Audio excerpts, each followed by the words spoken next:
Welcome to the Sound Doctrine telecast. ஆரோக்கிய உபதேச ஒளிபரப்புக்கு உங்களை அன்புடன் வரவேற்கிறோம். Praise God for all the corrective teaching we receive through this series of talks. இந்த தொடர் செய்திகளின் வழியாக நாம் பெற்று வந்து கொண்டிருக்கிற திருத்துதல் உபதேசங்களுக்காக தேவனை நான் ஸ்தோத்திரிக்கிறேன். From the last week we are studying the subject of suffering. சென்ற வாரத்திலிருந்து பாட அனுபவித்தல் என்கிற தலைப்பை பார்த்து வருகிறோம். We are called not only to believe on the Lord but also to suffer for him. ஆண்டவர் பேரிலே விசுவாசிக்கிறதற்கு மாத்திரம் நாம் அழைக்கப்படாமல் அவருக்காக பாட அனுபவிக்க வேண்டியவர்களுமாக இருக்கிறோம் என்பதை பார்த்து வருகிறோம். No Christian can escape the school of suffering.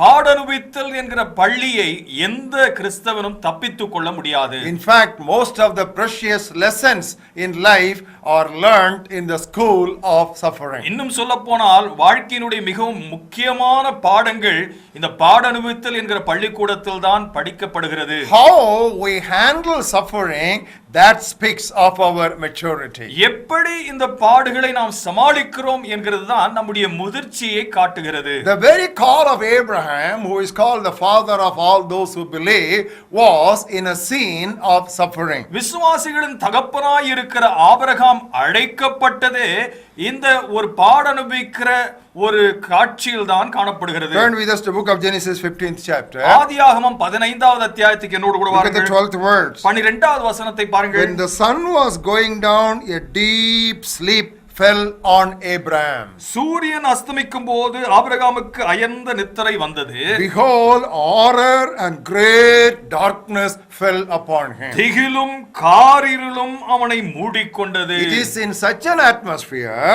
இந்த விதமான ஒரு சூழலில் தான். Look at the 13th word. Then God spoke to Abraham. அப்பொழுது அவர் ஆபிரகாமோடு பேசினார் என்று பார்க்கிறோம். And not பார்க்கிறோம். only Abraham, the choice of God's people was also in a furnace of suffering. Abraham மட்டுமல்ல, தேவ ஜனங்களை தெரிந்து கொண்டதும் கூட அவிதமான ஒரு பாடனுபவிக்கிற ஒரு சூழலில் தான் காணப்படுகிறது. That's what we read in book of Deuteronomy 4th chapter. உபாகமம் 4வது அத்தியாயத்திலே பார்க்கும் பொழுது Look at the 20th words. 20வது வசனத்தை பாருங்கள். The Lord has taken you and brought you out of the iron furnace out of Egypt.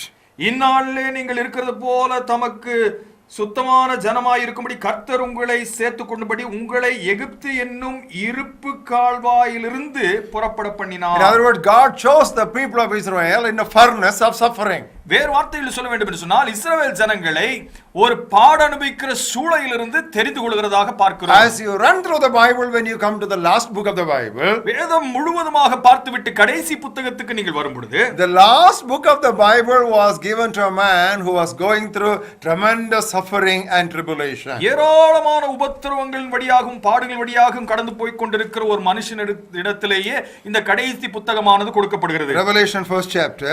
வெளிப்படுத்துற விசேஷம் 1வது அத்தியாயம். Look at the 9th words. 9வது வசனத்தை பாருங்கள். I, John, both your brother and companion in tribulation and in the kingdom and patience of Jesus Christ, was on the isle that is called Patmos for the word of God and the testimony of Jesus Christ. உங்கள் சகோதரனும் இயேசு கிறிஸ்து நிமித்தம் வருகிற உபத்திரவத்திற்கும் அவருடைய ராஜ்யத்திற்கும் அவருடைய பொறுமைக்கும் உங்கள் உடன் பங்காளியுமாய் இருக்கிற யோவானாகிய நான் தேவ வசனத்தின் நிமித்தமும் இயேசு கிறிஸ்துவை பற்றிய சாட்சியின் நிமித்தமும் பத்மோ என்னும் தீவிலே இருந்தேன். This being so, we don't need to be scared of suffering. இது இவ்வாறாக இருக்கிற நேரத்திலே நாம் பாடனுபவிக்கிறதை பற்றி அஞ்ச வேண்டிய அவசியம் இல்லை. Because God is holding our hand from beginning to end. ஏனென்றால் துவக்கம் முதல் முடிவு பரியந்தமாய் தேவன் நம்முடைய கரத்தை பிடித்திருக்கிறார். How do I say that? எப்படி இதை நான் சொல்கிறேன்? Look at the same book of Revelation 1st chapter. I will read to you the 17th words. அதே வெளிப்படுத்துற விசேஷத்தினுடைய முதல் அத்தியாயத்தினுடைய 17வது வசனத்தை பாருங்கள். When I saw him, I fell at his feet as dead. நான் அவரை கண்டபோது செத்தவனைப் போல அவருடைய பாதத்திலே விழுந்தேன். But he laid his right hand on me, saying to me, don't be afraid. அப்பொழுது அவர் தம்முடைய வலது கரத்தை என் மேல் வைத்து என்னை நோக்கி பயப்படாதே. Why should you not be afraid? ஏன் நீ பயப்படக்கூடாது? Because I am the first and the last. நான் முந்தினவரும் பிந்தினவருமாய் இருக்கிறேன். In other words, as you go through suffering, you must remember God's hand will be there from beginning to the end of your journey. பாடுகள் வழியாய் நீ கடந்து போகும் பொழுது ஒன்றை ஞாபகத்தில் வைத்துக் கொண்டிருக்க வேண்டும். தேவனுடைய கரம் துவக்கம் முதல் முடிவு மட்டுமாய் உங்களோடு கூட இருக்கும். And the topic that we are considering is how not to suffer. நாம் பார்த்து வருகிற தலைப்பு எப்படி பாட அனுபவிக்க கூடாது. Last week we studied lesson number 1. சென்ற வாரத்தில் முதல் பாடத்தை பார்த்தோம். Do not blame or accuse Satan for all suffering. எல்லா பாடுகளுக்கும் சாத்தானையே பழிசாற்ற கூடாது. Today we will move on to lesson number 2. இன்றைக்கு இரண்டாவது பாடத்திற்கு நாம் கடந்து வருகிறோம். How not to suffer. எப்படி பாட அனுபவிக்க கூடாது. Do not be rash with your mouth. ஆத்திரப்பட்டு எதையும் பேசிவிடக் கூடாது. Do not be rash with your mouth. ஆத்திரப்பட்டு எதையும் பேசிவிடக் கூடாது. Beloved, speech is actually a gift from God. பிரியமானவர்களே, பேச்சுத்திறன் என்பது தேவனிடத்திலிருந்து பெற்றுக்கொள்கிற ஒரு வரம். Because it is a gift from God, God takes a serious view about our words. அது தேவனிடத்திலிருந்து வருகிற ஒரு வரமாய் இருக்கிறபடினாலே நம்முடைய வார்த்தைகளை அவர் உன்னிப்பாய் கவனிக்கிறவராய் இருக்கிறார். Matthew's Gospel 12th chapter, the Lord Jesus Christ himself made that statement. மத்தேயு சுவிசேஷம் 12வது அத்தியாயத்தில் ஆண்டவராகிய இயேசு தாமே அதை பற்றி சொல்லும் பொழுது, look at the 36th verse. 36வது வசனத்தை பாருங்கள். I say to you, you see, look at the authority. I say to you that for every idle word that men may speak, they will give account of it in the day of judgment. மனுஷர் பேசும் வீணான வார்த்தைகள் யாவையும் குறித்து நியாய தீர்ப்பு நாளிலே கணக்கு ஒப்புவிக்க வேண்டும் என்று உங்களுக்கு நான் சொல்கிறேன் என்கிறார். Not only our regular words, நம்முடைய பொதுவாய் பேசுகிற வார்த்தைகள் மட்டுமல்ல, what we speak during times of suffering, God is all the more serious about it. நாம் பாடனுவிக்கிற காலத்திலே பேசுகிற வார்த்தைகள் இன்னதென்று உன்னிப்பாய் கவனிக்கிறவராய் தேவன் காணப்படுகிறார். We want to illustrate it from the life of Job. இது யோபனுடைய வாழ்க்கையிலிருந்து உங்களுக்கு நாங்கள் தெரிவிக்க விரும்புகிறோம். It was one of suffering and Job endured it so patiently. அது அனுபவிக்கிறதாகவே காணப்படுகிறது. அதை மிகவும் பொறுமையாய் யோபு கையாளுகிறார். And when you come to the end of the story, you know what was God's judgment? கடைசியாக யோபனுடைய வாழ்க்கையிலே தேவனுடைய நியாய தீர்ப்பு என்ன என்று What பார்க்கிறோம். exactly God's final observation? கடைசியாக தேவன் கண்டுகொண்ட காரியம் என்ன? Look at the 7th verse. 7வது வசனத்தை பாருங்கள். And read the last sentence. அதனுடைய கடைசி பகுதியை பாருங்கள். God was speaking to the friends of Job. யோபனுடைய சிநேகிதர்களிடத்திலே தேவன் பேசுகிறார். What did he say? என்ன சொல்கிறார்? You have not spoken of me what is right, as my servant Job has. என் தாசனாகிய யோபு பேசினது போல நீங்கள் என்னை குறித்து நிதானமாய் பேசவில்லை. Look at the 8th verse. 8வது வசனத்தை பாருங்கள். Again he says, because you have not spoken of me what is right, as my servant Job has. அதே வண்ணமாய் சொல்கிறார், என் தாசனாகிய யோபு பேசினது போல நீங்கள் என்னை குறித்து நிதானமாய் பேசவில்லை. It is not only at the end, from the beginning God had been watching what Job spoke during the time of suffering. இந்த சரிதையினுடைய முடிவில் மாத்திரமல்ல, துவக்கத்திலிருந்தே யோபு என்ன பேசினான் என்பதை தேவன் கூர்ந்து கவனிக்கிறவராக பார்க்கிறோம். Come to the 2nd chapter and look at the 10th verse. 2வது அத்தியாயத்தினுடைய 10வது வசனத்தை பாருங்கள். Look at the last line. அதனுடைய கடைசி வரியை In பாருங்கள். all this Job did not sin with his lips. That's very important. இவைகள் எல்லாவற்றிலும் யோபு தன் உதடுகளினால் பாவம் செய்யவில்லை. அதுதான் முக்கியமானது. Immediately there may come a question. உடனடியாக ஒரு கேள்வி எழலாம். Those of you who have known the Bible and those of you who know the book of Job very well, இந்த வேத புத்தகத்தை நன்றாய் அறிந்திருக்கிறவர்கள், யோபனுடைய சரிதையை நன்றாக படித்தவர்கள், you may have a question. ஒரு கேள்வி உங்களுக்கு எழலாம். Did not Job curse his birthday?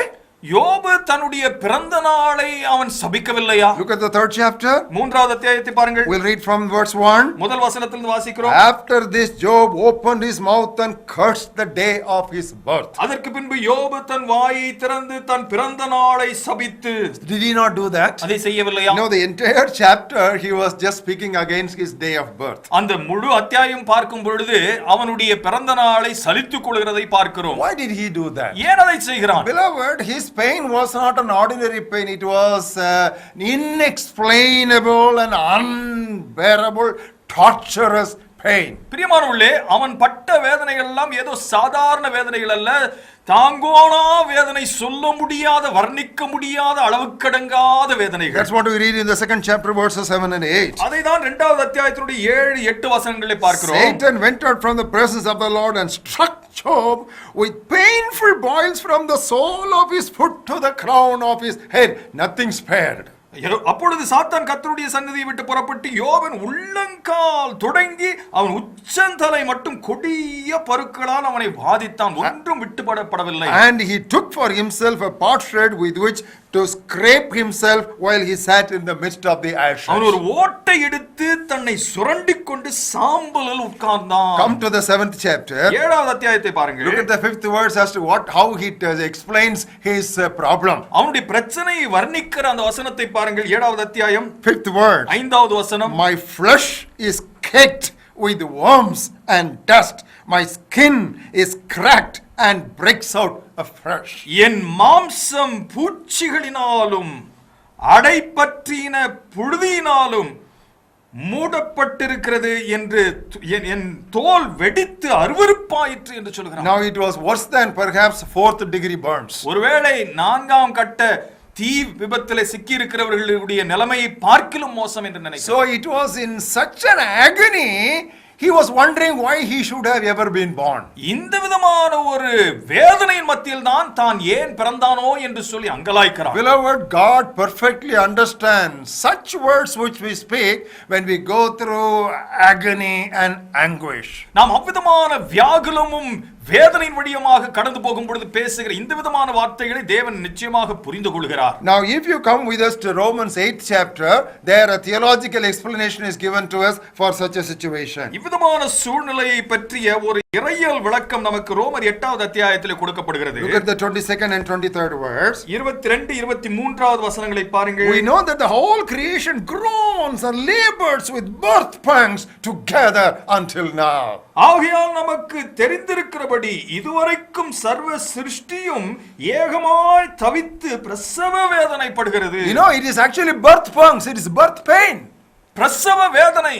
Not only they, but we also who have received the first fruits of the Spirit, even we ourselves groan within ourselves, eagerly waiting for the redemption of our body. அதுவுமல்லாமல் ஆவியின் முதற்பலன்களை பெற்ற நாமும் கூட நம்முடைய சரீர மீட்பாகிய புத்திர சுவிகாரம் வருகிறதற்கு காத்திருந்து நமக்குள்ளே தவிக்கிறோம். You know, we are groaning within ourselves. That's what exactly Job was going through. ஒரு பெருமூச்சுகளோடு கூட வேதனைப்படுகிற ஒரு அனுபவம். இதைதான் யோபும் கடந்து வருகிறான். And we are not alone in that groaning. அந்த பெருமூச்சுகளிலே நாம் தனித்து காணப்படவில்லை. Even the Holy Spirit is groaning from within us. பரிசுத்த ஆவியானவரும் கூட நம்மோடு கூட பெருமூச்சுகளோடு கூட காணப்படுகிறார். Look at the 26th verse. 26வது வசனத்தை பாருங்கள். It says, we don't know what we should pray as we ought to pray in such situation, but the Spirit himself makes intercession for us with groanings which cannot be uttered. அந்தபடியே ஆவியானவரும் நமது பலவீனங்களிலே நமக்கு உதவி செய்கிறார். நாம் ஏற்றபடி வேண்டிக் கொள்ள வேண்டியது என்னதென்று அறியாமல் இருக்கிறபடினாலே ஆவியானவர் தாமே வாக்கு கடங்காத பெருமூச்சுகளோடு நமக்கு வேண்டுதல் செய்கிறார். Here we want to point out one important truth. இந்த இடத்துல ஒரு முக்கியமான ஒரு உண்மையை உங்களுக்கு சொல்ல விரும்புகிறேன். Even though Job was wondering why he had ever been born and he was cursing his birthday, ஏன் பிறந்தான் என்றும் தன்னுடைய பிறந்த நாளை அவன் சபித்துக் கொண்டிருக்கிறதை நாம் பார்க்கிற அதே வேளையிலே he was very careful about his words about God. தேவனை பற்றி அவன் கூறின வார்த்தைகளில் மிகவும் ஜாக்கிரதை உள்ளவனாக இருந்தான். Look at the first chapter 22nd verse. முதல் அத்தியாயத்தினுடைய 22வது வசனத்தை பாருங்கள். In all this Job did not sin nor charge God with wrong. இவை எல்லாவற்றிலும் யோபு பாவம் செய்யவும் இல்லை, தேவனை பற்றி குறை சொல்லவும் இல்லை. That's what exactly God's testimony was towards the end of the story, as we just now read out to you. இப்பொழுது நாங்கள் உங்களுக்கு வாசித்து காண்பித்த வண்ணமாக தேவன் அவனுடைய சரிதினுடைய முடிவிலே சொன்ன வார்த்தைகளும் பாராட்டு வார்த்தைகளும் அதுதான். Once again look at the 42nd chapter. 42வது அத்தியாயத்தை பாருங்கள். 7th verse. 7வது வசனம். Towards the end of it, what does God say? அதனுடைய நிறைவான பகுதியிலே பாருங்கள். You have not spoken about me, God is saying, what is right, as my servant Job has. என் தாசனாகிய யோபு பேசினது போல நீங்கள் என்னை குறித்து நிதானமாய் பேசவில்லை. And look at the 8th verse. 8வது வசனத்திலே there also at the end of it, because you have not spoken of me what is right, as my servant has. என் தாசனாகிய யோபு பேசினது போல நீங்கள் என்னை குறித்து நிதானமாய் பேசவில்லை என்று மீண்டுமாய் சொல்கிறார். So when we talk about being rash with our words, that is essentially about the words we speak about God. ஆத்திரப்பட்டு பேசாமல் இருக்க வேண்டும் என்று நாங்கள் சொல்லும் பொழுது தேவனை பற்றி நாம் பேசுகிற வார்த்தைகளிலே அவ்விதமாய் நாம் கவனமாய் இருக்க வேண்டும். Now other than Job, we have got two other classic examples whom we want to present before you. யோபை தவிர்த்து இவ்விதமாக நாங்கள் உங்களுக்கு முன்பாக நிறுத்த விரும்புகிற ரெண்டு பாத்திரங்கள் இருக்கிறார்கள். Number one was Joseph. ஒன்று யோசேப்பு. You know, all through his tribulations and suffering, one very interesting thing, he remained silent. அவனுடைய பாடுகள் அத்தனையின் வழியாகவும் கடந்து போகும் பொழுது சுவாரஸ்யமான ஒரு காரியம், அவன் மௌனமாய் அமைதியாய் இருக்கிறான். His brothers threw him into a pit. அவனுடைய சகோதரர்கள் குழிக்குள்ளாக அவனை தூக்கி எறிகிறார்கள். We have no record as to he spoke anything. அவன் ஏதாவது பேசினானா என்கிறதற்கான எந்த ஒரு ஆதாரமும் நமக்கு இல்லை. By false accusation he was thrown into prison. தவறாய் அவன் மீது குற்றம் சுமத்தப்பட்டு அவன் சிறைக்குள்ளாக அடைக்கப்படுகிறான். Now he could have defended himself before Potiphar. போத்திபாருக்கு முன்பாக அவன் தன்னை நியாயப்படுத்தி இருக்கலாம். People would have said there will be no smoke without fire. ஜனங்கள் எல்லாம் சொல்லி இருப்பார்களே, நெருப்பு இல்லாம புகை வருமா? But he never bothered about it. அதை பற்றி அவன் ஒன்றையும் சொல்லவே இல்லை. As long as he was concerned, he did not cause fire. அவனை பொறுத்தமட்டிலும் அவன் அந்த நெருப்பை மூட்டவில்லை. If folks create fire, he was not responsible for it. ஜனங்கள் எல்லாம் தீ மூட்டி விடுகிறார்கள் என்று சொன்னால் அதற்கு அவன் பொறுப்பில்லை. He was perfectly relaxed into the hands of God. முற்றிலுமாக தேவனுடைய கரத்திலே அமெரிக்கா இருக்கிறதை பார்க்கிறோம். How do we say that? எப்படி சொல்கிறோம்? As we come to the end of his story in the last chapter of Genesis, ஆதியாகமத்தினுடைய கடைசி அத்தியாயத்துக்கு அவனுடைய சரிதையினுடைய முடிவு பகுதியை பார்க்கிற வேளையில் look at the 20th verse of Genesis 50. ஆதியாகமம் 50வது அத்தியாயத்தினுடைய 20வது வசனத்தை பாருங்கள். He tells his brothers, as for you meant evil against me. நீங்கள் எனக்கு தீமை செய்ய நினைத்தீர்கள். But God meant it for good in order to bring it about as it is this day to save many people alive. தேவனோ இப்பொழுது நடந்து வருகிறபடியே வெகு ஜனங்களை உயிரோடே காக்கும்படி அதை நன்மையாக முடிய பண்ணினார். His philosophy was but God. அவனுடைய தத்துவமே தேவனோ. Now that was his security. அதுதான் அவனுடைய பாதுகாவல். In the same way you take the Lord Jesus Christ. அவண்டமாகவே ஆண்டவராகிய இயேசு கிறிஸ்துவை எடுத்துக்கொள்ளுங்கள். When he was reviled, when he was accused, and when he was thrown all blames upon, what did he do? He remained silent. அவர் மீது தவறான குற்றம் சுமத்தி அவரை குறை கூறி அவரை தூஷித்து அவரை அவ்வளவாய் வேதனைப்படுத்தின பொழுது அவர் என்ன செய்தார்? அமைதலாய் இருந்தார். You know, that is what is particularly noted by Apostle Peter. பேதுருவாகிய அப்போஸ்தலன் மிகவும் தெளிவாய் இதை கவனித்திருக்கிறதை பார்க்கிறோம். 1 Peter 2nd chapter. 1 பேதுரு 2வது அத்தியாயம். Look at verses 21 and 22. 21 22 வசனங்களை பாருங்கள். To this you were called, because Christ also suffered for us, leaving us an example that you should follow his steps, who committed no sin, and it is further amplified, nor was deceit found in his mouth. இதற்காக நீங்கள் அழைக்கப்பட்டும் இருக்கிறீர்கள், ஏனெனில் கிறிஸ்துவும் உங்களுக்காக பாடுபட்டு நீங்கள் தம்முடைய அடிசூடுகளை தொடர்ந்து வரும்படி உங்களுக்கு மாதிரியை பின்வைத்து போனார்.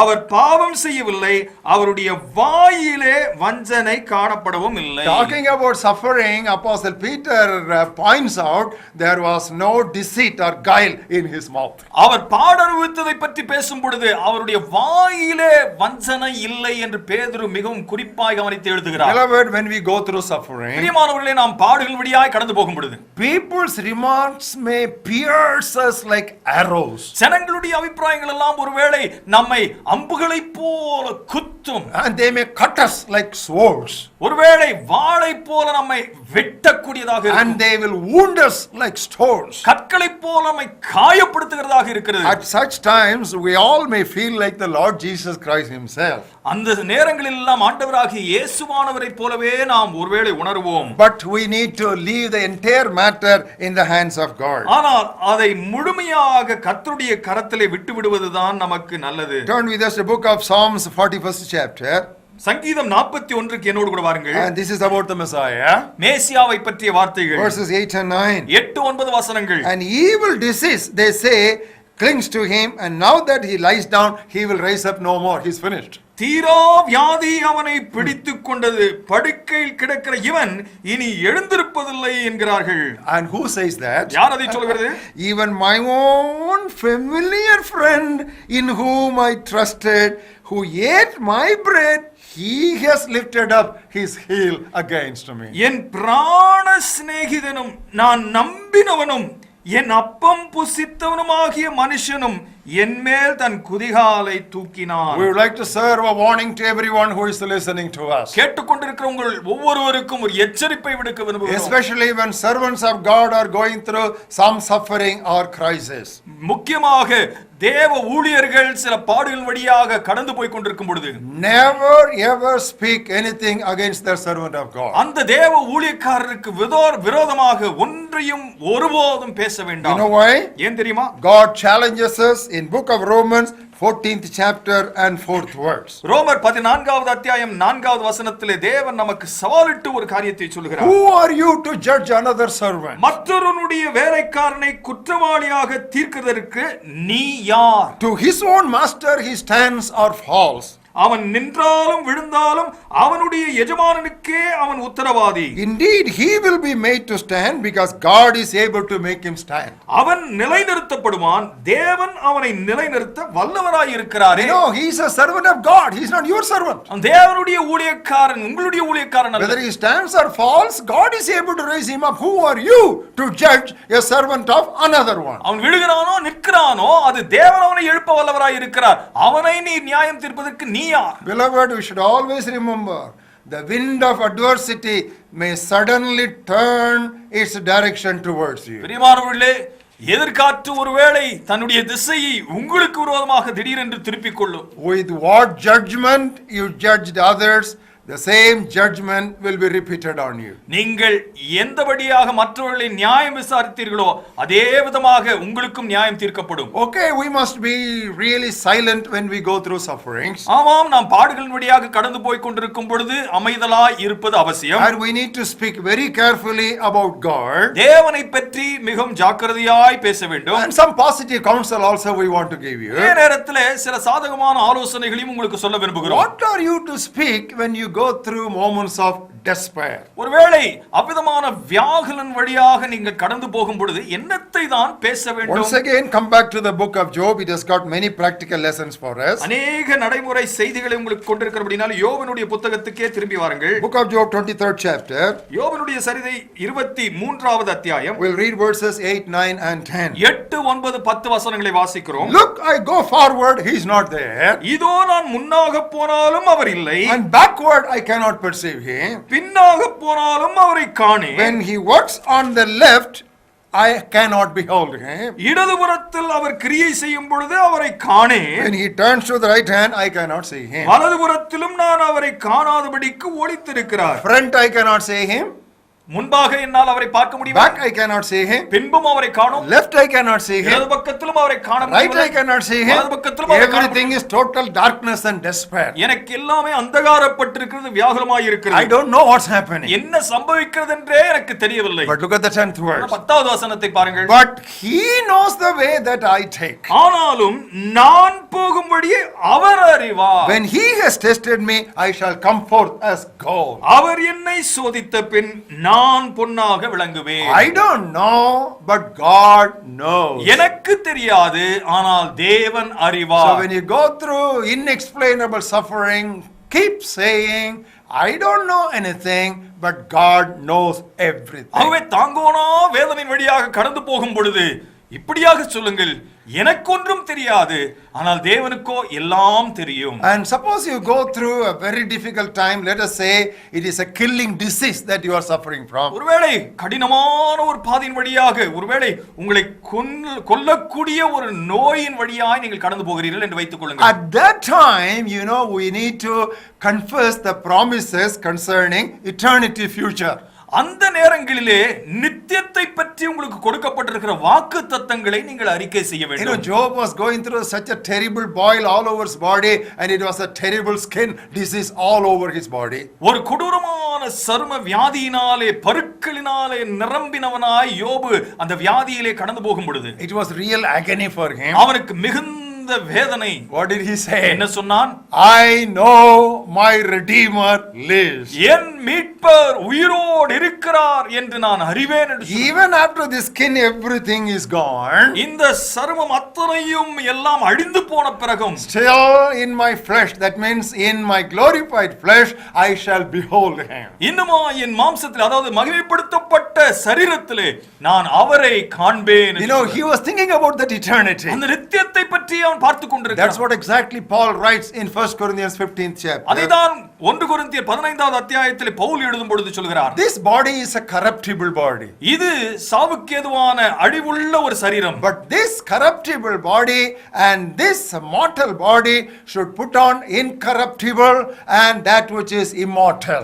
இந்த அழிவுக்கேதுவான சாவுக்கேதுவான சரீரமானது சாவுக்கேதுவில்லாத அழிவில்லாத சரீரத்தை தரித்துக் கொள்ள வேண்டும். Suppose somebody very dear and near to you is dead and gone. ஒருவேளை உங்களுக்கு மிகவும் நெருக்கமான ஒருவேளை மரித்து கடந்து போய் விட்டார்கள் என்றால், the only way to overcome that sorrow in the situation is to think about eternity. அந்த வேதனையின் மத்தியிலே உங்களை ஆறுதல் படுத்திக் கொள்வதற்கு ஒரே வழி நித்தியத்தை பற்றி யோசிப்பதுதான். David's dear baby died. தாவீதுனுடைய செல்ல குழந்தை இறந்து போய்விட்டது. When the child was sick, he was fasting and praying. அந்த குழந்தை வியாதிப்பட்டிருந்த பொழுது தான் மிகவும் உபவாசமாய் இருந்து ஊக்கமாய் ஜெபித்தான். But when the child died, he washed himself up and he started eating. ஆனால் குழந்தை இறந்த உடனே குளித்து அவன் சாப்பிட ஆரம்பித்தான். People immediately asked him, why does the king do like this? ஜனங்கள் எல்லாரும் கேட்டால், ஏன் ராஜா இப்படி நடந்து கொள்கிறார்? You know what was his answer? அவருடைய பதில் என்ன தெரியுமா? When the child was sick and still alive,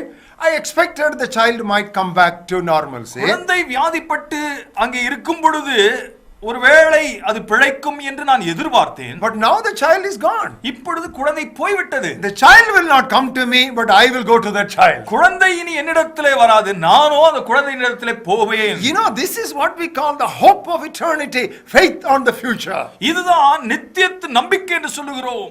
And this is what Paul's teaching was to the Thessalonian believers. Thessalonica சபைக்கு பவுல் இதைதான் போதித்தார். It is very natural to feel sorrow and sorry over the dear ones who have passed away. கடந்து போயிருக்கிற நேசமானவர்களுக்காக துக்கிப்பது மிகவும் சாதாரண ஒரு இயல்பான ஒன்றுதான். But what does Paul say?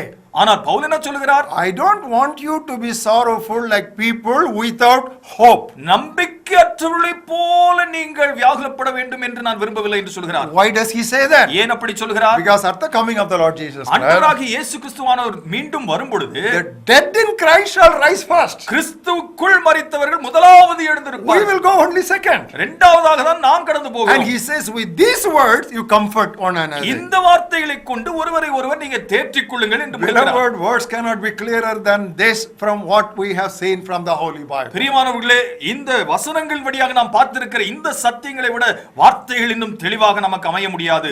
Even if you don't want to speak anything, let us say, ஒன்றையுமே நீங்கள் பேச விரும்பவில்லை என்றாலும் கூட வைத்துக் கொள்ளுங்கள். to that extent you are grieved and you are sorrowing. இந்த அளவுக்கு நீங்கள் வியாகுலப்பட்டு வேதனைப்படுகிறீர்கள் என்றாலும், then what should you do at that time? அந்த நேரத்தில் என்ன செய்ய வேண்டும்? Turn with us to book of Lamentations, 3rd chapter.